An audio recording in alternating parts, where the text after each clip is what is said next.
you would have asked me a year ago if I would have ever gone to Georgia, I'd say, well, I've been to Atlanta Airport and frankly, I don't really plan on going back. But what I didn't know was that due to most countries being closed during the pandemic and me having a ticket, I either had to use it or lose it, that I'd be going somewhere that is so ancient and yet still so new, with a history both tragic and inspiring, and quite frankly, filled with people just as beautiful as the scenery around them.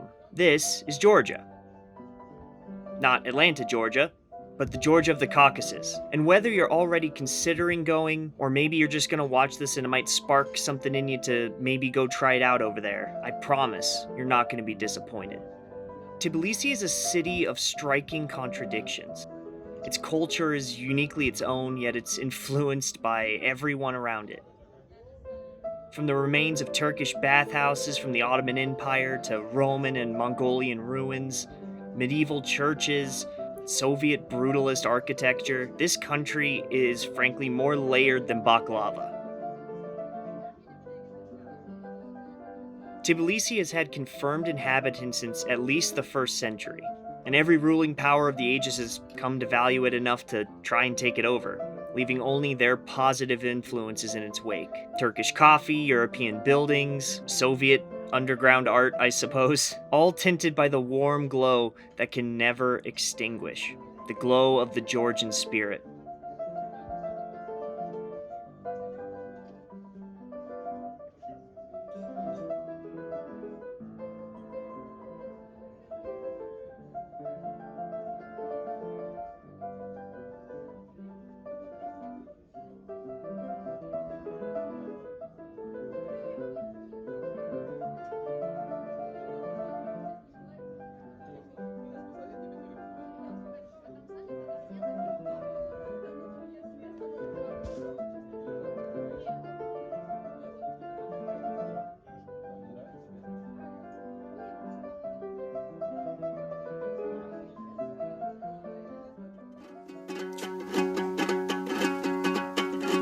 ერთი ბოდბელი ბიჭი ვარ ეშმაკინის მხარზე ხელში ფანადური მიჭირა დავდივარ კარიგარზე ჰერი ბიჭო ჰერიო იმით ვინ ამღერიო რომ მეზობლების ჯინაზე ასახელო ჰერიო ჩემანაირი სახში მოგცეთ რაი და გაგლეთერი ოე ვარი უდალალე ვარალი ვარალე ვარი უდალალე ვარალი ვარალე ვარი უდალალე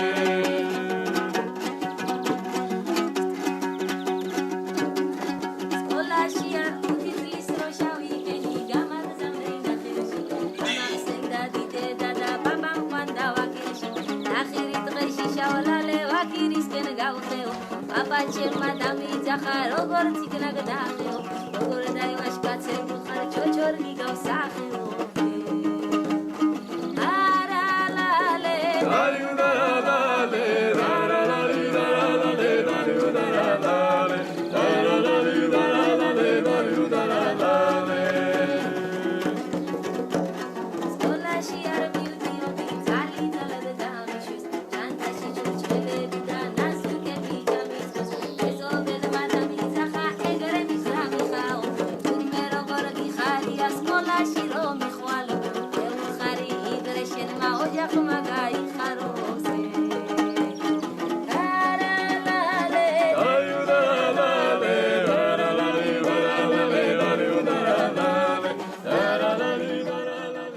It's a city of very deeply held beliefs.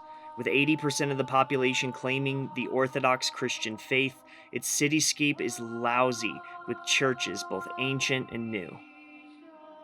If you get a chance to wander the back alleys of this mythic city, you're going to be in for a bunch of surprises.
فشوری که با چبرخی جدیلا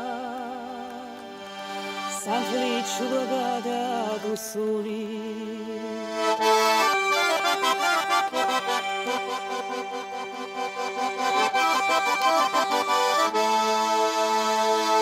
جی خوی سرکیت تی لودی سما تتازه شیشخیدیم تو دیسا کارمون زیادse گبولی بیته بیتوشی کلیسا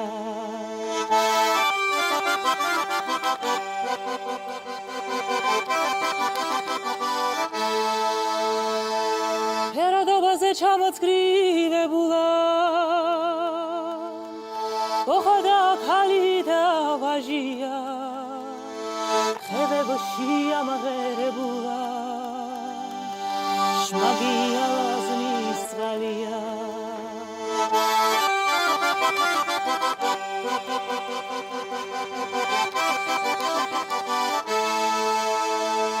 مالا مالا نومیت کرد تو لبشی سیگار و شاگید خوبنو دادو اشوره به نرتمانه تولیت دادو بنو دادو اشوره به نرتمانه تولیت دادو بنو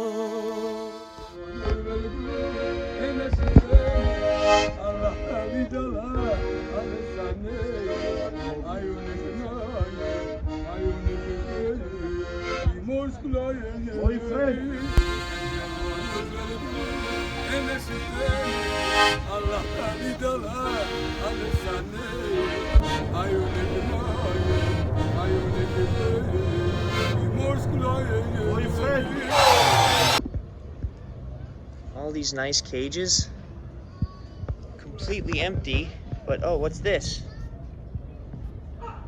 The gate between the cage is where they keep the animal.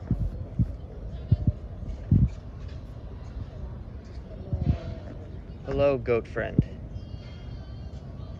Batumi is one of those places that you have a really hard time writing a voiceover script about. The city is rebuilding its heritage after many years under the Soviet Union.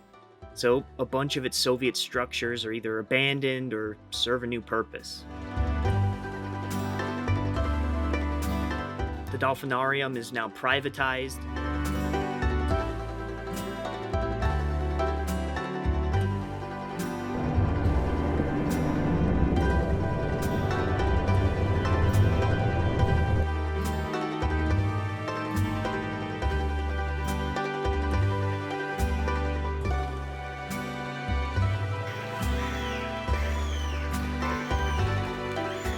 Soviet hotels now stand in the shadows of the billion-dollar hotels against the shore and the fancy new McDonald's. And all the old churches that were shut down and used for museums and planetariums have been restored to houses of worship.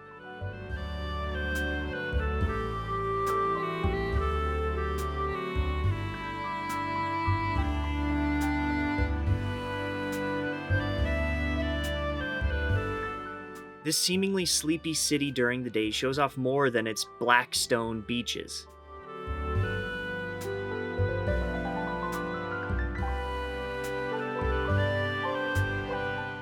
It hides an entire European district that feels like you were dropped out of the Turkish quarter, which it also has, into France or Italy.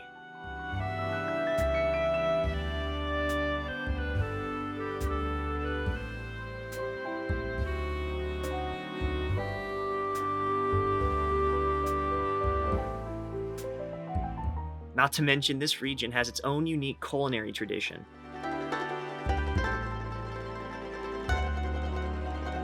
You should try it sometime. At night, the city lights light up like Vegas. It shows off all of its carnival games and rides, one of which scammed this pretty good shooter out of $2. Turns out some of the metal pieces are magnetic and some of them aren't. Wild. But the story was worth the money I lost anyways, and frankly I still want a ducky.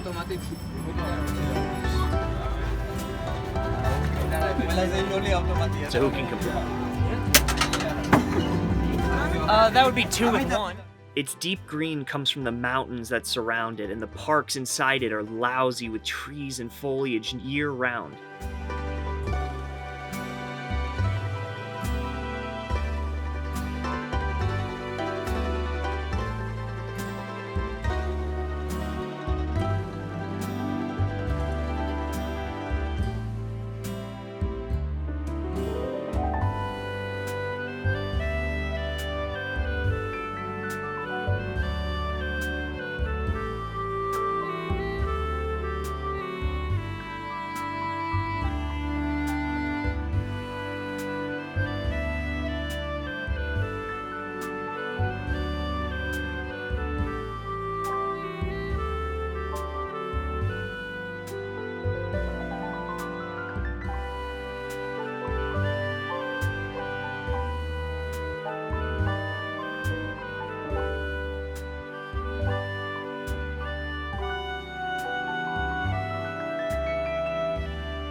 You gotta get loose up. You ready? You can't get right into it. You have to limber up. You know what your problem is.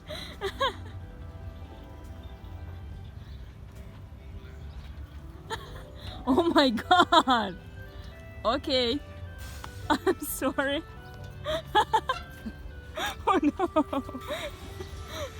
Climb down. Wow. Oh my god. Okay.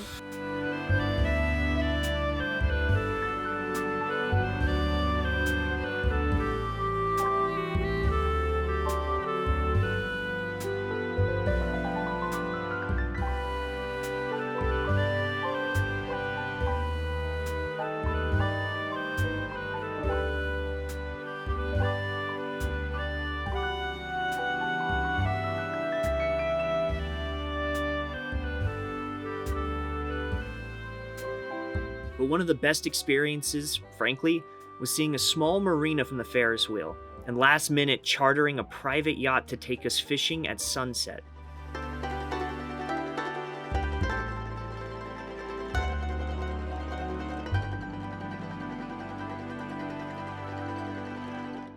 For $30 US, we got to go out, and they actually used the same sabiki method that's popular in Japanese harbors, fishing that I personally love to do.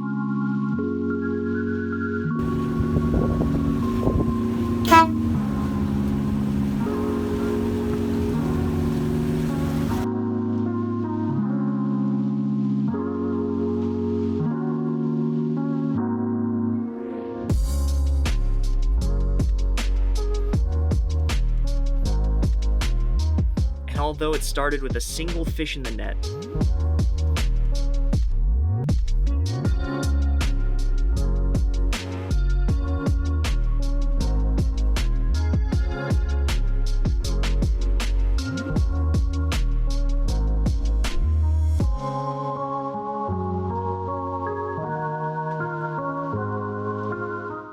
It slowly grew and grew to nearly 3 digits of fish in less than an hour.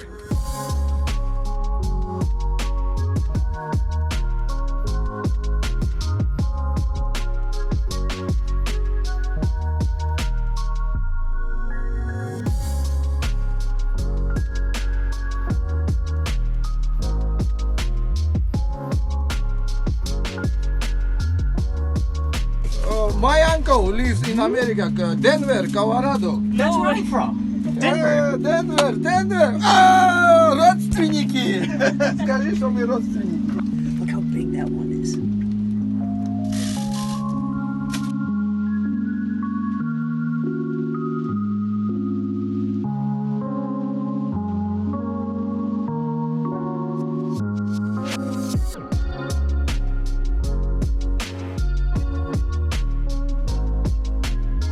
The captain didn't even use any special fish finding equipment. He just told us he followed the dolphins in the bay that were eating all around us, and wherever they went, we'd stop, and inevitably there'd be fish.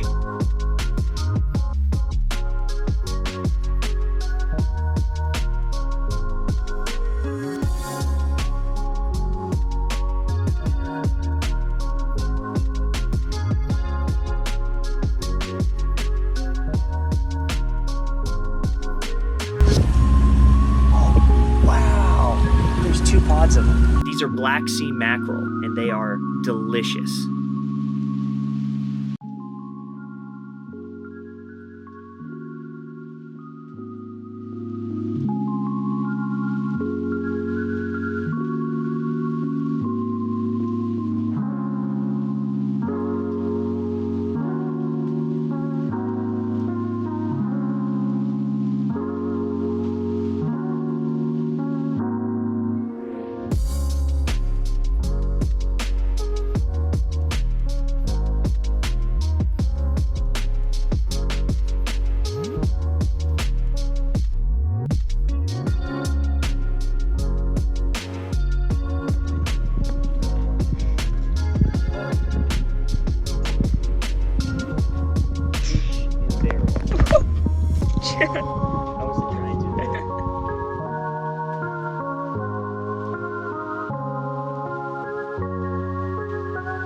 After we caught more than, frankly, we could eat, we ended up just riding around at sunset. He even let us drive a little bit.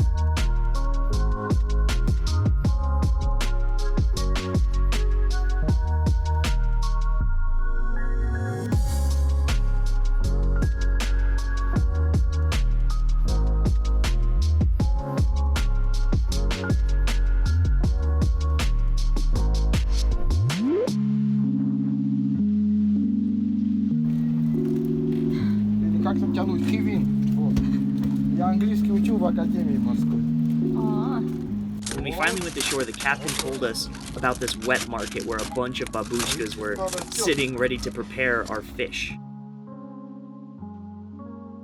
It cost only $1, but when they were done, we got to spend the rest of our breakfasts, lunch, and frankly dinners making mackerel okonomiyaki.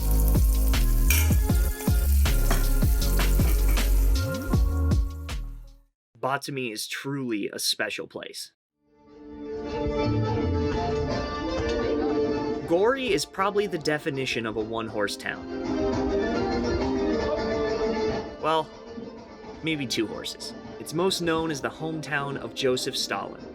Yeah, that guy. Inside the city, there really isn't much besides the Stalin Museum. There's no filming inside, but you can check out his personal items, clothes he wore, his personal pipe collection. The most interesting part is in the courtyard of the museum is his actual childhood home, and they built this crazy Roman-styled cathedral over the top of it.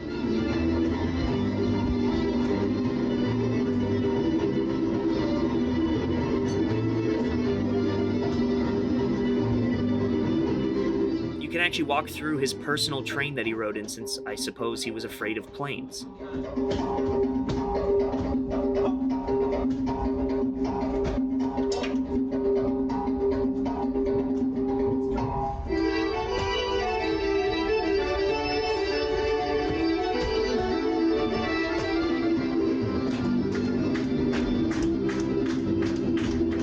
The best experience there, by far, wasn't the museum, however.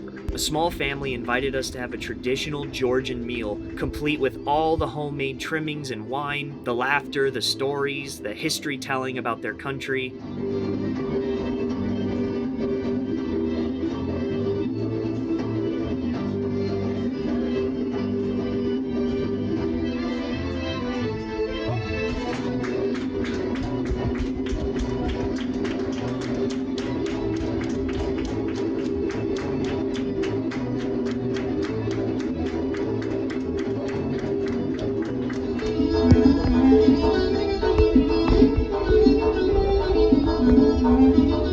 But above all that, the dance.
Georgians are famous for their singing and dancing. They're often considered the Italians of the Caucasus for sharing a similar musical culture. These are some high school students of the area. It's the nephew of our host, and I guess in high school, students are taught the traditional dances of Georgia. This one here is the mountainous region dance, so it's very powerful and stumpy. This next dance, however, is from somewhere I suppose is less scary and intense as the mountainous people.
Jvari Monestary is one of those unassuming places at first glance. Georgia's covered in these mountaintop churches and monasteries, and after a while, it sounds crazy, but you really do get used to them. Sitting on a hillside that overlooks Mtskheta, the monastery has been refinished since the Soviet occupation.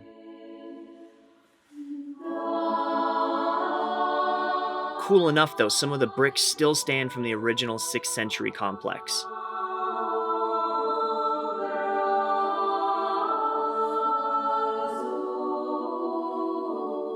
Inside, you see the structure of a church that was constructed while the early Christian councils were still convening and discussing things like the Trinity, the relationship of monks and nuns, and even what to do about iconography, which certainly decorates this church. So I think you can tell what side of the debate they were on.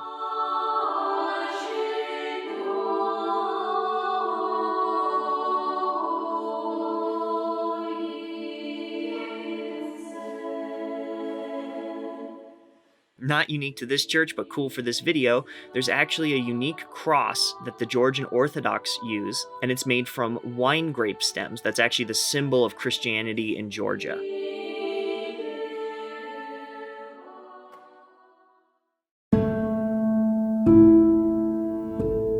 I'm going to butcher this name, but Uplistsikhe, I'm going to hear about that in the comments, is the site of the oldest church structure in Georgia.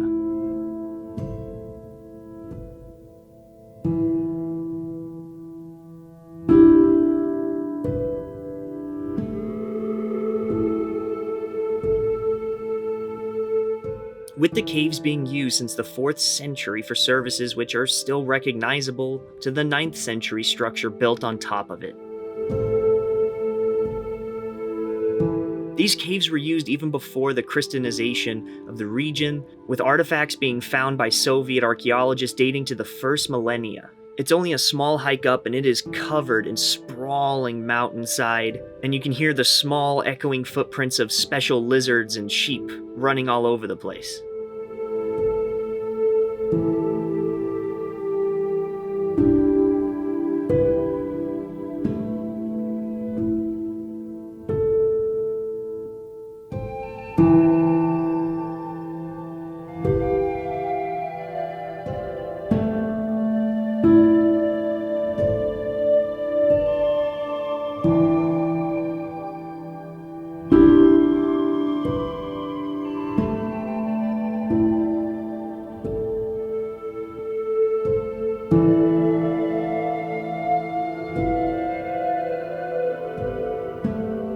The church built on top is still operational to this day. I actually bought an icon from there.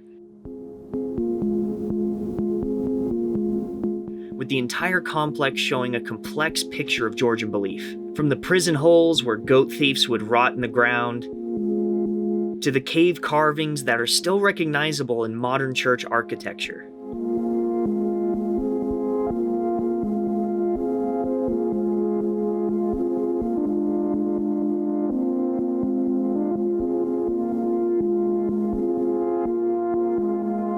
This early Georgian cave city is the envy of any amateur archaeology enthusiast.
Another name I mess up a lot. Mtskheta is the Holy City, the original capital of Georgia, and has a medieval church built on top of the original site with massive murals covering it. The original church was more than likely made of wood and has more or less been lost to time except for a few fragmented pieces.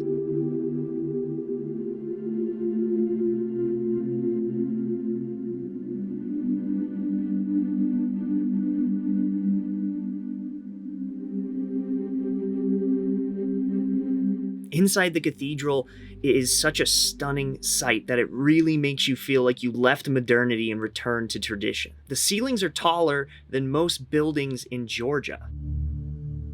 The murals on the walls are decorated with pictures of famous saints and biblical figures.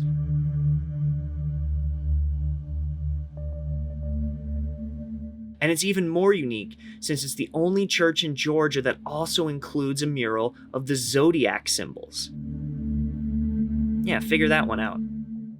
Once inside, you'll notice the floor is covered in these large bricks, which are the bodies of kings and other royals and landowners, as well as saints of the church and clergy. The idea is that the church is literally built on top of the saints in a metaphorical and now a quite literal sense.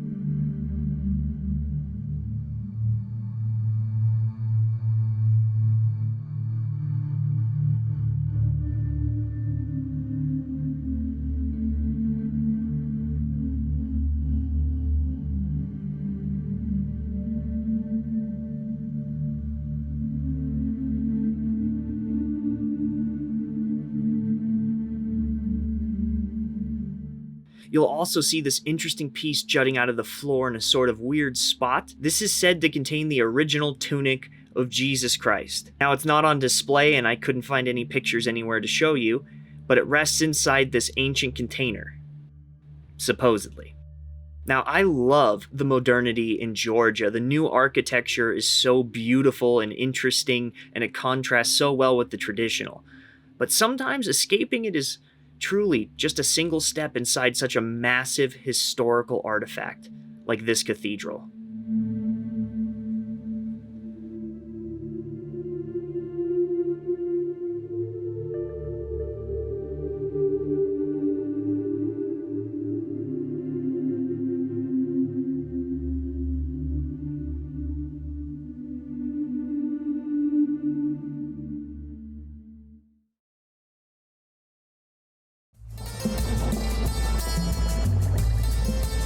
Rabati Castle shows off the cultural identity of Georgia marvelously. Such walls were built in many cities to fortify against pagan or Muslim invasions to one extent or another. When you drive up to the castle walls, it's pretty unassuming. But once you get inside, you see the entire cultural crockpot that has been Georgia's rulers for the past 1600 years. There's churches, both ancient and modern.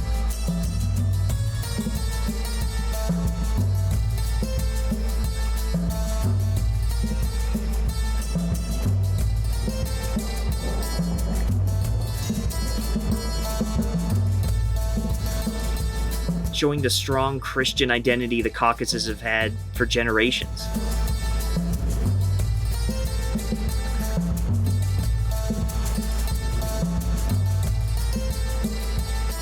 You see a decommissioned mosque whose gold dome still shines in the center courtyard, and is actually preserved thanks to a cultural friendship agreement with Turkey. Georgia has many Islamic cultural artifacts, both in their architecture and their cuisine, from anyone that has the delicious Turkish coffee here, all of which came from the Ottoman occupation.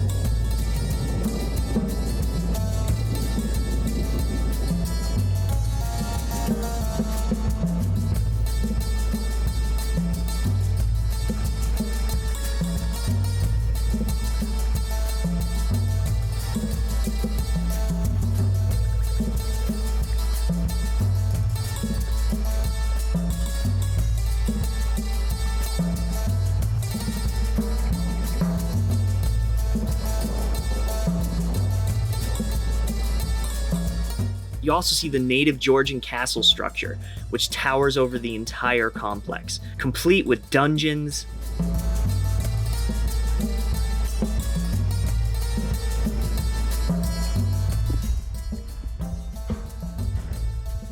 the gulags don't look so bad.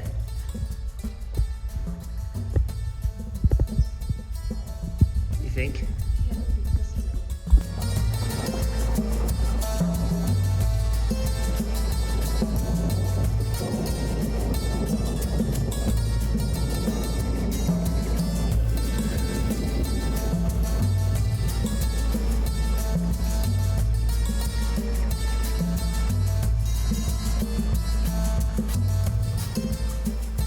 And even a small historical museum devoted to the Ottomans who took the castle in the 1300s.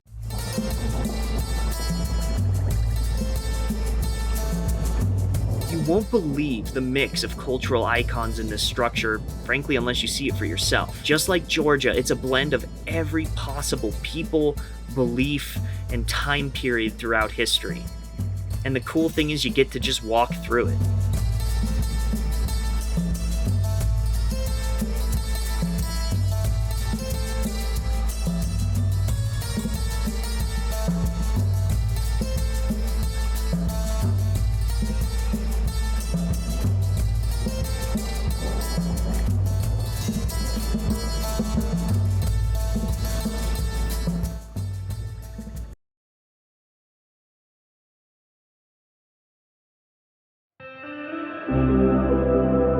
Borjomi is honestly only a passing glance, but it's a really neat one if you happen to be traveling between two major cities. You may recognize the name if you're from somewhere in Eastern Europe. It's the namesake for the drink that is produced here, Borjomi water. It's a sparkling mineral water discovered here during the Russian Empire, and it actually now makes up for the majority of Georgian exports. But Borjomi, the city's a pretty cool mountain town. It has just a single city street with golf carts going up and down. It's actually pretty cool looking and is worth at least a half-day's journey. To this day, you can go to the Central Park for less than $1 and see the original spring that the Borjomi water factory was founded on. And you can try a sip for yourself. Although I still prefer the store-bought variety.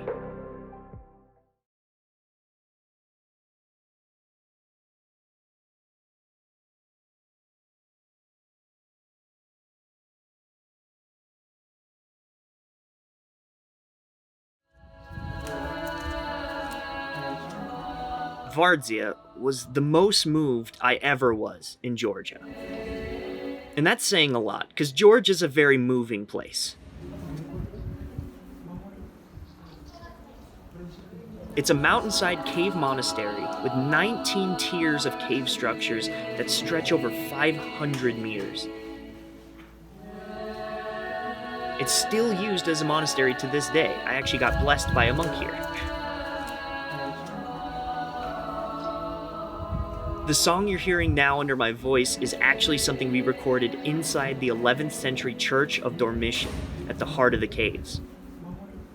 There just happened to be a faithful group of women who I suppose are from a choir from another Georgian Orthodox church, and they were singing the old hymnals inside its hollowed walls. You can't take videos inside, but luckily for me, you were able to stand outside and listen to their singing. And that's what you guys now get to hear too.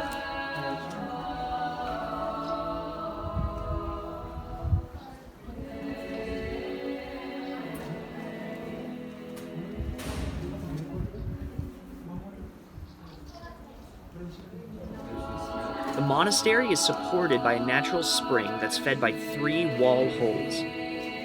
There's probably something Trinitarian or theological in nature there. But the cool thing is we met up with one of the caretakers of the monks, and he actually let us fill our water with it. And it was honestly way better than even Borjomi. This massive compound leaves everyone inside of it pretty awestruck. The old cave paintings and architecture are the bridge between the more pure cave-looking Uplistsikhe and the modern Georgian churches like the cathedral in Mtskheta.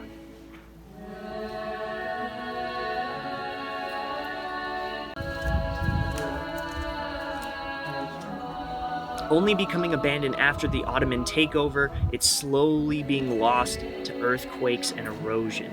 In fact, most of the complex is off limits because it's either too dangerous or the cave itself was destroyed.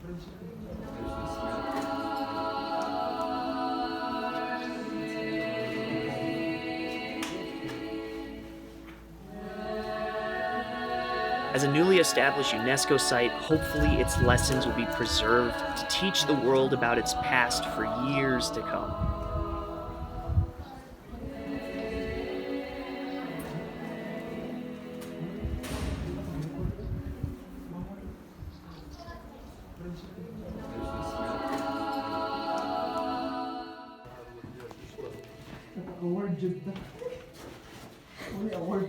Chad, it looks like you're, somebody's given birth to you, but on the opposite side. This is hard. This is how I came out.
Our final journey into the Caucasus was in the northern mountains along the military highway to Kazegbi. It's a giant preserve of land that was spoken of in the ancient Greek myth as the place where Prometheus was chained to one of its mighty mountains as a punishment for all time.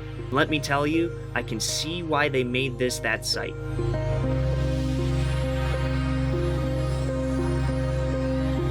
Once inside, you'll see stunning views as far as the eye can see, along with the occasional roadside blockage.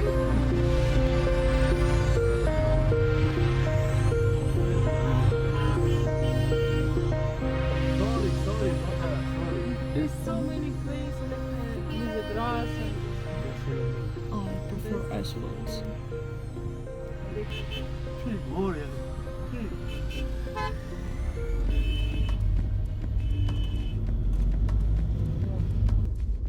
Too many damn cows in the road.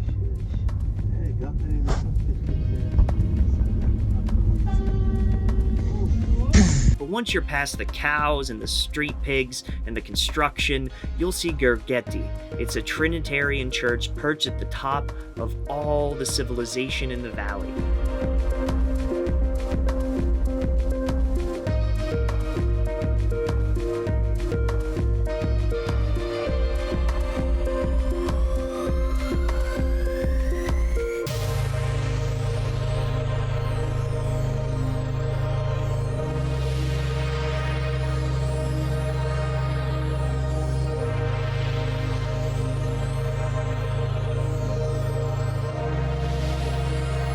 Now, I was pretty much born and raised in the Rocky Mountains, fly fishing in the highest parts of Colorado, and even my head was a little dizzy from lack of oxygen. When you're done touring the church grounds, you'll adventure to the Russian-Georgian Friendship Monument. It was established in 1983 during the Soviet occupation to show the friendship between Georgia and the Russian people. In its traditional Soviet mosaic style, it depicts the similar folk traditions of both cultures. This monument, lining up almost on the border of Russia and Georgia, has had a new meaning after the Georgian-Russian War of 2008. But frankly, you wouldn't notice any of that by seeing the local horsemen sitting atop the hillside waiting for some tourist who wants a ride, or by the hang gliders guiding just off the mountain's edge.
And by the way, a tourist tip, it is a terrific place to purchase famous Georgian honey as a souvenir by the tops of the cliff's ledge.